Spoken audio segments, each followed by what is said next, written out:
కొంచెం చచ్చిపోండి మావయ్య గారు. చచ్చిపోనా? ఇప్పుడే చచ్చిపోండి. చచ్చిపోనన్నా. మీకు తెలియకుండానే మీ ప్రాణం పోయేలా చేస్తామండి.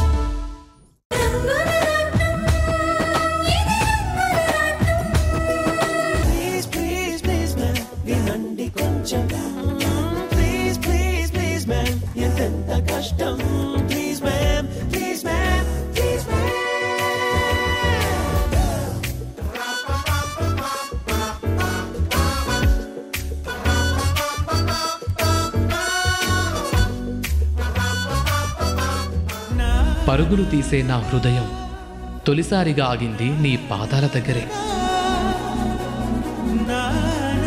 ఒక్క చూపులోనే అర్థమైంది నాకు, ఇన్నేళ్లుగా నేను వెతికే నా కలల రాణివి నువ్వే అని. మరు జన్మకి కరుణిస్తావా? ఈ క్షణమే మరణిస్తా.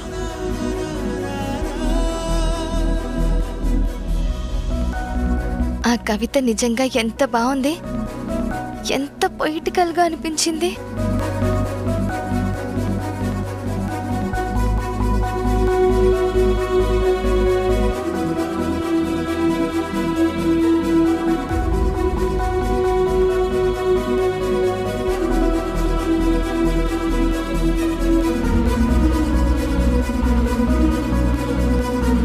పరుగులు తీసే నా హృదయం తొలిసారిగా ఆగింది నీ పాదాల దగ్గరే.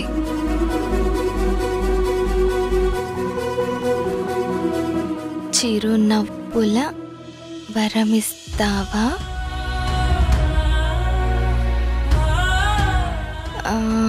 ఆ తర్వాత ఏంటి?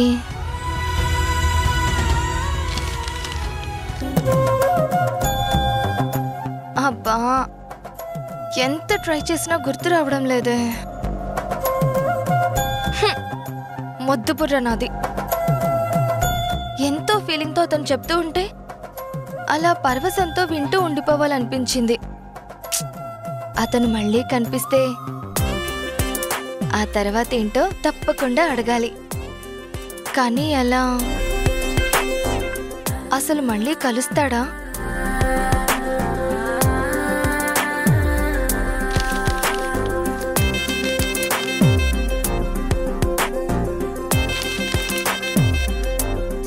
భూమి గుండ్రంగానే ఉంటుంది. కలిసి విడిపోయిన మనుషులు మళ్ళీ ఎక్కడో తప్పకుండా కలుస్తారు.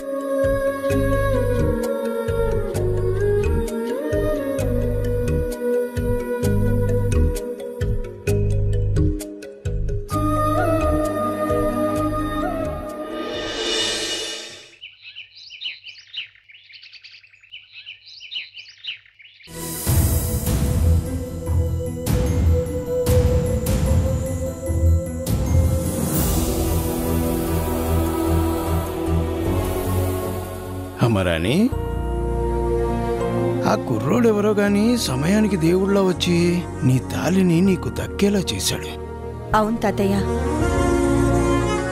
ఆడదానికి 7 వారాల నగల కన్నా, కోట్ల రూపాయల కన్నా పవిత్రమైన ఈ మాంగళ్యమే కదా ఎంతో అపురూపమైనది. కరెక్ట్గా చెప్పారత్తమ్మా. గుడి దగ్గర జరిగింది తలుచుకుంటే అమ్మో, ఇప్పటికీ నాకు భయంగానే అనిపిస్తోంది. అవునమ్మా రాణి, ఆ కుర్రోడు మనకు సహాయం చేసినందుకు విజిటింగ్ కార్డు ఇచ్చానన్నావు ఇంటికి రమ్మని, ఇంకా రాలేదా?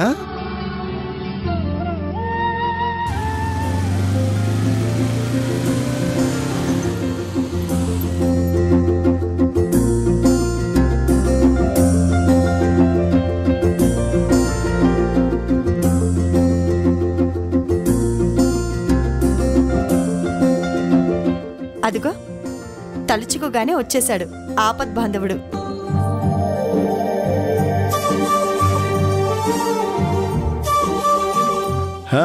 రా బాబు, రా కూర్చో. హలో సార్, అందరూ ఉన్నారంటే కరెక్ట్ టైంకే వచ్చానన్నమాట. నీ గురించి అనుకుంటున్నాం బాబు. అసలు నువ్వు వస్తావా రావా అని. సార్, ఈ ఆంటీ గారేమో మొహమాట పెట్టేశారు. ఈ మేడం గారేమో సెంటిమెంట్తో కట్టేశారు. రాకుండా ఎలా ఉంటాను? Hi aunty. Hello madam.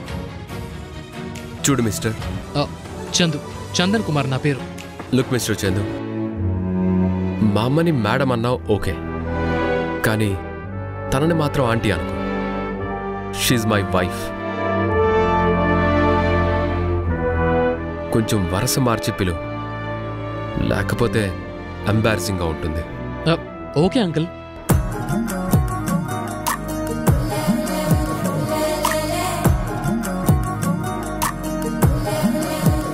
Aunty అనద్దంటే అంకుల్ అంటావేంటి? Sorry boss. ఇలా ఇంట్రడ్యూస్ చేసుకోవటం నాకు కొత్త. Please don't mind. Okay okay. అమ్మ తాతయ్య వాళ్ళు ఇప్పుడే నీ గురించి చెప్పారు. రా, వచ్చి కూర్చో. అయ్యో, పెద్దవాళ్ళు మీ ముందు కూర్చునేంత రేంజ్ కాదు నాది. ఏదో బతకడానికి చిన్న చిన్న పనులు చేసుకునేవాడిని నేను.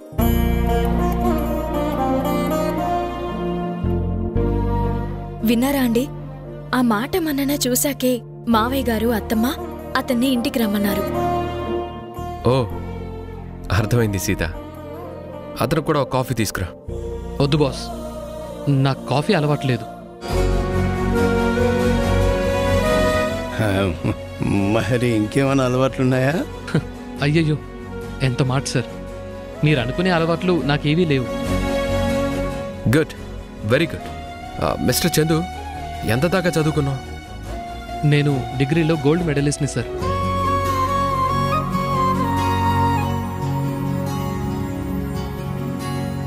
ఏంటి, డిగ్రీలో గోల్డ్ మెడల్ సంపాదించిన నువ్వు ఫుడ్ డెలివరీ జాబ్ చేస్తున్నావా? తప్పే ఉంది మేడం. నా క్వాలిఫికేషన్కి తగిన జాబ్ దొరకనంత మాత్రాన ఖాళీగా లేజీగా ఉండకూడదు కదా. అందుకే నాకు దొరికిన పనులు చేస్తూ ఏదో బతకడానికి తగినంత డిగ్నిఫైడ్గానే సంపాదించుకుంటున్నాను. అంతేకాదు, కాంపిటేటివ్ ఎగ్జామ్స్కి కూడా ప్రిపేర్ అవుతున్నాను. చాలా బాగుందయ్యా, నీ మాటలు వింటుంటే ముచ్చటేస్తుంది.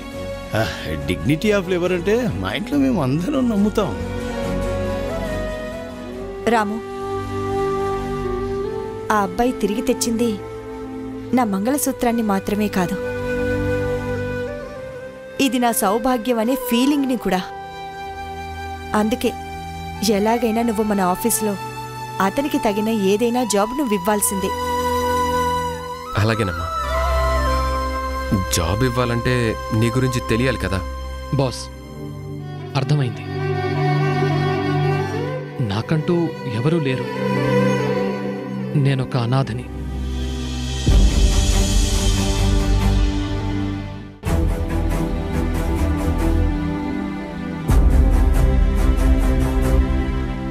ఏ దిక్కు లేని నేను అనాథల శరణాలయంలో పెరిగాను.